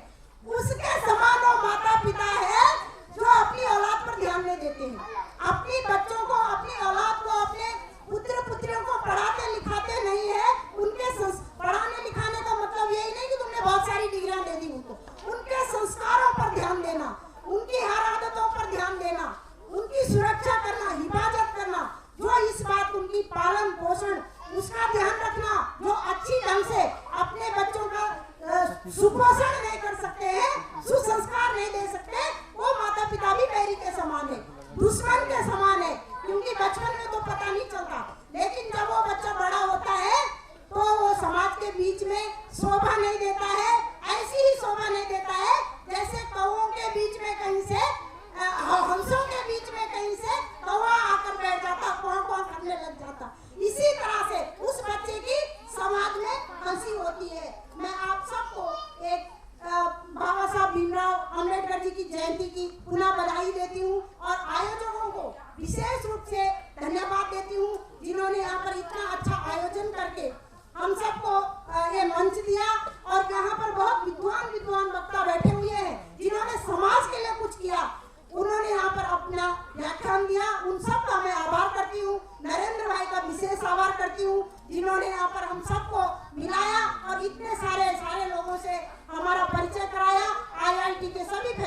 मैं पुनः धन्यवाद देती हूँ और पुनः आप लोगों को ये पुनः याद दिलाना चाहती हूँ कि बहुत कुछ हुआ है अम्बेडकर जी के बारे में, बहुत कुछ हमने उनके बारे में बड़ा चिंतन हुआ, मनन हुआ, लोगों ने उनको फॉलो किया, लेकिन अभी बाबा भीमराव अम्बेडकर जी के जो सपने हैं पूर्णता वो अभी पूरे नहीं हुए हैं। उसके लिए हम सबको प्रयास करना है। तो हम सब ने आज संकल्प लेना है कि बाबा तेरा मिशन अधूरा हम सब मिलकर करेंगे पूरा। इस मिशन में आप सब ने हमारा साथ देना है। इन्हीं शब्दों के साथ आप सब ने बहुत इत्मीनान से सुना। आप सबको बहुत बहुत धन्यवाद। जय भीम, जय भारत।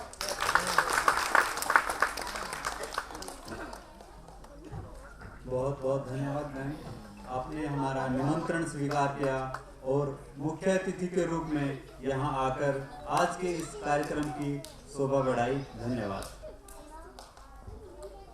कतरा थे कभी हमको समुंदर बना दिया, अधिकार दिलाया मुकद्दर बना दिया।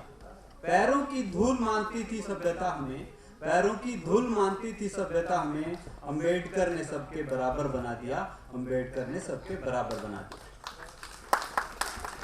साथियों, अब मैं हमारे IIT दिल्ली SC/ST एसोसिएशन के सचिव श्री नरेंद्र कुमार जी से निवेदन करूंगा कि कृपया मंच पर आएं और वोट ऑफ थैंक्स करें।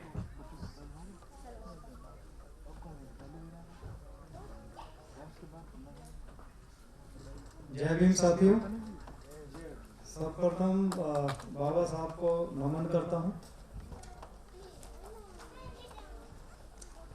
सम्मानित मुख्य अतिथि, विशिष्ट अतिथि, अध्यक्ष आयोजन समिति और आप सभी आगंतुकों का हार्दिक अभिनंदन करता हूं। आज का दिन बहुत खास है क्योंकि आज का दिन डॉक्टर बाबा साहेब अम्बेडकर के जन्मदिन के रूप में पूरी दुनिया में मनाया जाता है। इस दिन को पूरी दुनिया समानता दिवस और ज्ञान दिवस के रूप में भी मनाती है। बाबा साहेब अम्बेडकर विश्व भर में अपने मानव अधिकार आंदोलनों, संविधान निर्माण के लिए जाने जाते हैं। आज हम बात करेंगे बाबा साहब के बारे में, एक ऐसी विभूति जिसने केवल दलितों के लिए काम नहीं किया बल्कि पूरी मानव जाति के लिए काम किया, कि जीवन भर जाति के नाम पर सहा अपमान, के जीवन जाति के नाम पे सहा अपमान, फिर भी रच डाला देश का संविधान, फिर भी रच डाला देश का संविधान। पूरी दुनिया के लिए पथ प्रदर्शक बाबा साहेब को कोटि कोटि प्रणाम। आज यह पावन दिवस विश्व भर में मनाया जा रहा है क्योंकि बाबा साहब महान सोच केवल भारत के लिए ही नहीं बल्कि विश्व भर के लिए एक दिशा बोधक थे। विश्व के अनेक विकसित अमीर देशों में भी महिलाओं के लिए राजनीति अधिकार के लिए वर्षों संघर्ष करना पड़ा। वही भारतीय संविधान के लागू होते ही सबसे पहले दिन ही महिलाओं को वोट का अधिकार मिला। यह सिर्फ बाबा साहेब की देन है जिसे विश्व मंच पर भी सम्मान मिला है। बाबा साहेब को सम्मान देने से पूर्व हम उनके जीवन के बारे में जरूर जानें। उनका जीवन हम सब के लिए एक प्रेरणा है। कोई भी हारा हुआ मनुष्य यदि बाबा साहब के संघर्षशील उन्नत जीवन के कुछ पहलुओं पर ही विचार कर ले तो मन में एक प्रेरणा जाग जाती है। आज इस कार्यक्रम में हम एक प्रेरणा लेकर उठें और बाबा साहब के जीवन मूल्यों से सीखकर कोई सृजन करने का संकल्प लें। एक यह बात भी जाननी आवश्यक है कि डॉक्टर भीमराव अंबेडकर को केवल दलित पिछड़ों का मसीहा कहकर उन्हें छोटे दायरे में ना समेटें।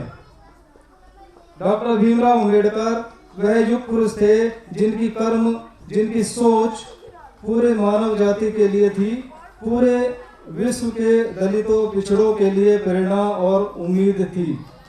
हिंदू राष्ट्र में जन्मे एक परिवर्तनशील क्रांतिकारी थे।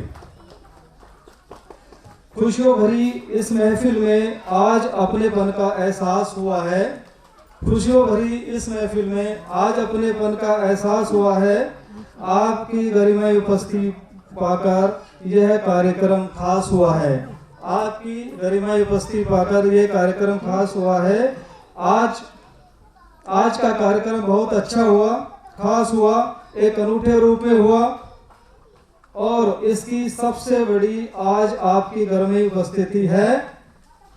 आज यहाँ पर जितने समय तक कार्यक्रम चला, आपने बहुत ही शांतिपूर्ण शालीनता के साथ, एक खुशी के साथ अपनी उपस्थिति दर्ज कराई। ऐसा लगता है कि हम सबके हित जैसे एक ही हैं। इस कार्यक्रम के लिए मैं आप सभी का एक बार फिर धन्यवाद करता हूं। अंत में 4 लाइन मैं सभी अतिथियों के लिए पढ़ना चाहता हूं। जैसे पूनम की रात रोशनी होती है, जैसे पूनम की रात रोशनी होती है, वैसे आस आज हर दिल में जगी है, वैसी आस आज हर दिल में जगी है। सलामत रहे आपका ये उज्जवल व्यक्तित्व, सलामत रहे आपका ये उज्जवल व्यक्तित्व। आपके आगमन से इस परिसर में शोभा बढ़ी है, आपके आने से इस परिसर में शोभा बढ़ी है। और साथियों, मैं आप सभी का और मंच पर उपस्थित सभी अपने जो है अतिथिगणों का धन्यवाद करूँगा। खास तौर पे हमारे संजीव भाई हैं जिन्होंने इस मंच का बहुत अच्छे से संचालन करा है, और हमारे जो समिति है मुकेश जी इनके कोर कन्वीनर हैं, और इनका मैं धन्यवाद करना चाहता हूँ। और जय भीम, जय भारत।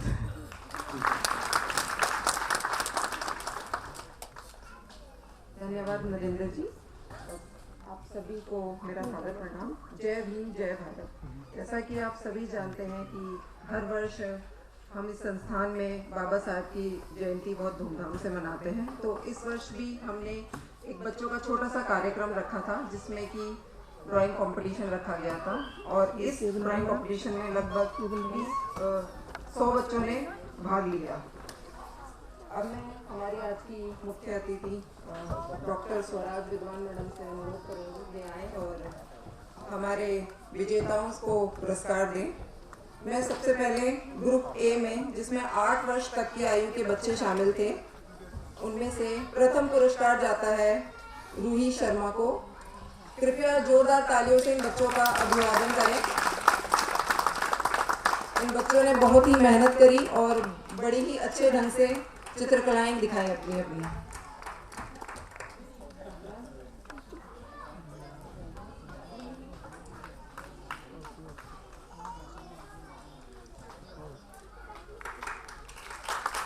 सेकंड पुरस्कार जाता है सुहासिनी राहा रॉय, डॉटर ऑफ सुदीप्तो राहा रॉय।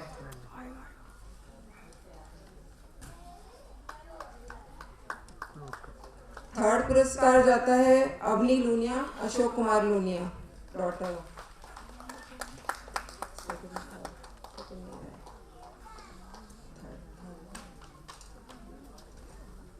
इसमें एक कंसोलेशन प्राइज भी है जो जाता है मितांश दोडावट को।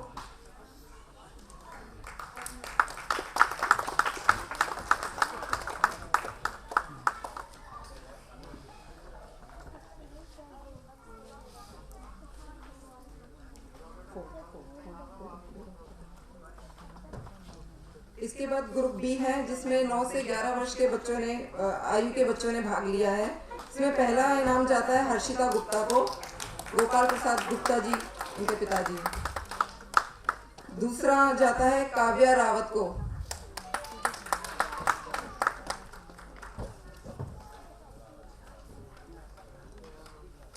तीसरा पुरस्कार जाता है कार्तिक सिंह रावत।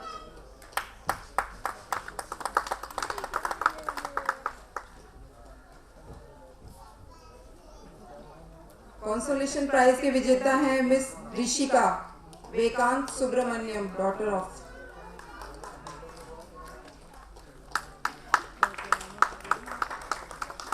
ग्रुप सी में 11 वर्ष से ऊपर की आयु के बच्चे शामिल थे, जिसमें पहला इनाम जाता है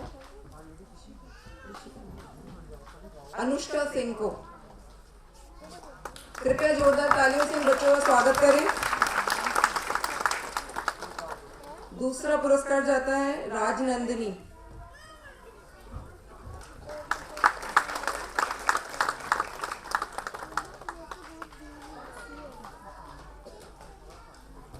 तीसरा पुरस्कार जाता है हर्षिता दिवाकर।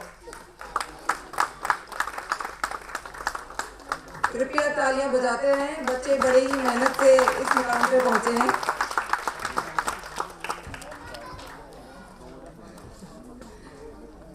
चौथा पुरस्कार जाता है आशमीन को।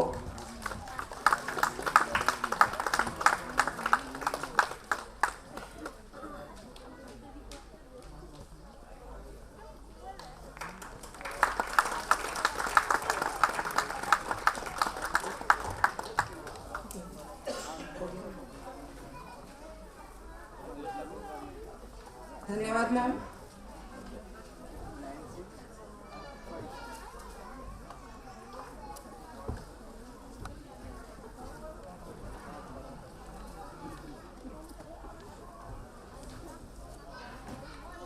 साथियों, आज के इस विशेष कार्यक्रम में पधारने के लिए आप सभी का दिल से बहुत बहुत धन्यवाद। इस उत्सव में प्रयोजन का वाचन करते हैं, इस उत्सव के प्रयोजन का वाचन करते हैं, दिल से एक दूसरे का अभिवादन करते हैं। ऐसे ही बूंद बूंद बनकर खुशी का सागर बनाते रहें, इसी दुआ के साथ आज के कार्यक्रम का समापन करते हैं। धन्यवाद साथियों। रिफ्रेशमेंट की व्यवस्था गेट पर है, कृपया अपना रिफ्रेशमेंट बॉक्स जरूर लेते जाएं।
बहुत बढ़िया है आपका, मतलब हमें तो मालूम नहीं था। बढ़िया चाहिए, इधर कट कर देगा, फिर अभी चलेगा बाबा के यहाँ लग जाएगा। अरे ग्रुप है, हटेगा तो पहले बाबा के साथ।